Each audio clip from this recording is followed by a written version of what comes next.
নমস্কার বন্ধুরা, আজ আমি দুর্গাপুরের অঙ্গদপুরের ডিবিসি ক্যানেলের পাশে অবস্থিত একটি অপূর্ব টেরাকোটার প্রাচীন নিদর্শন দেখতে নিয়ে এসেছি।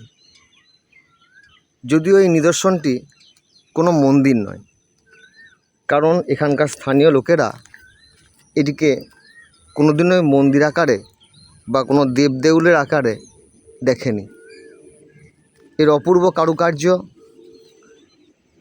এগুলি এখনও বর্তমান, কিন্তু যদিও এগুলো রক্ষণাবেক্ষণের অভাবে নষ্ট হয়ে গিয়েছে, কিন্তু আসলে এটি কি কেউ এখানকার স্থানীয় লোকেরা ঠিকমতো বলতে পারছে না।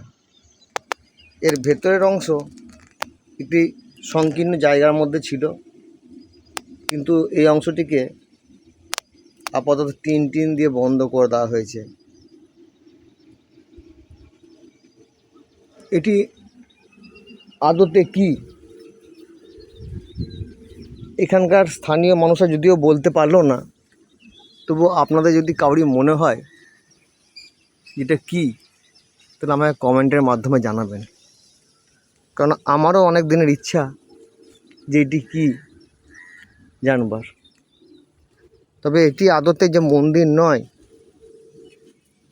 তার বহু নিদর্শনই রয়েছে, কিন্তু ওপরের পঞ্চায়তন চূড়া কোনো এক সময় ছিল। অতএব এটা কি হতে পারে জানার আগ্রহ রইল। যদি এর সম্বন্ধে কাউরি কিছু জানানোর থাকে আমাকে কমেন্টের মাধ্যমে জানাবেন এবং আমার এই চ্যানেলটিকে ফলো করবেন। ধন্যবাদ।